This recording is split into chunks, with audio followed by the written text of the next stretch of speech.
Pendant des siècles, la variole a été l'un des fléaux les plus redoutés de l'humanité. Une maladie terrifiante tuant un malade sur 3, laissant les survivants défigurés à vie. Mais un jour, un médecin de campagne, observant simplement des vaches et des fermières, a osé une expérience qui allait changer le destin du monde. Aujourd'hui, nous allons plonger dans l'histoire du premier vaccin, celui d'Edward Jenner. Au XVIIIe siècle, la variole ravage l'Europe. Aucun roi, aucun paysan, aucune famille n'est épargné. La maladie frappe sans prévenir, fièvre brutale, pustules douloureuses, cicatrices profondes et bien souvent la mort. On y note une mortalité d'environ 30%. Les survivants sont marqués à vie. Des milliers de morts chaque année dues à cette maladie. L'on disposait déjà d'une technique risquée, appelée la variolisation. On inoculait volontairement un peu de pus de varioleux pour provoquer une forme bénigne. Mais cette pratique tuait aussi certains patients et déclenchait parfois de nouvelles épidémies. Le remède semblait presque aussi dangereux que la maladie. Edward Jenner naît en 1749 dans un petit village d'Angleterre. Il n'est pas un grand professeur des capitales européennes, non. Il est un simple médecin de campagne, curieux de tout, attentif aux détails de la vie quotidienne. Il remarque une rumeur parmi les fermières. Celles qui contractent la vaccine, une maladie bénigne des vaches, ne tombent jamais malades de la variole. La vaccine donnait quelques boutons, un peu de fièvre, mais rien de grave. Jenner a alors une idée simple mais géniale. Et si cette vaccine pouvait protéger contre la variole?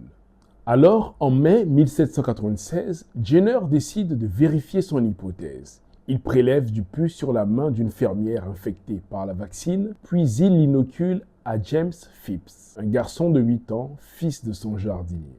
L'enfant tombe légèrement malade. Quelques pustules, une fièvre passagère, puis il guérit rapidement. Quelques semaines plus tard, Jenner expose James à la véritable variole. Et là, miracle scientifique. L'enfant ne tombe pas malade, il est protégé. En 1798, Jenner publie ses résultats. Il appelle sa méthode vaccination, du latin vaxa qui signifie vache. Au début, beaucoup se moquent de lui. Certains caricaturent ses patients en hommes à tête de vache. Mais très vite, les preuves s'accumulent. Partout en Europe, la vaccination s'impose. C'était le début d'une révolution médicale qui allait sauver des millions de vies. 2 siècles plus tard, grâce aux campagnes massives de vaccination, l'Organisation mondiale de la santé annonce en 1980 la variole est éradiquée, la première maladie humaine à disparaître de la surface de la Terre. Une simple observation, une idée audacieuse, un courage immense, voilà ce qui a changé l'histoire de l'humanité. Edward Jenner nous rappelle une grande leçon. Parfois, ce n'est pas dans les palais royaux ou les laboratoires sophistiqués que naissent les plus grandes révolutions, mais dans le regard attentif d'un homme ordinaire, de la main d'une fermière au bras d'un enfant, c'est toute l'humanité qui a été sauvée. Comme il est écrit dans le livre de Jacques, dans l'épître de Jacques, chapitre 1, verset 17, « Tout don excellent et tout cadeau parfait viennent d'en haut, du Père des Lumières. » La vaccination, ce cadeau inattendu de la Providence, a ouvert la voie à toute la médecine moderne.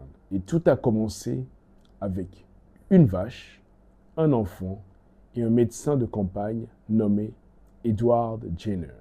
Si vous avez aimé cette vidéo, eh bien, vous pouvez la liker, la partager, vous abonner, commenter la vidéo et ne pas oublier d'activer la cloche des notifications pour ne rater aucune prochaine vidéo. À très bientôt sur la chaîne de Dr KSK.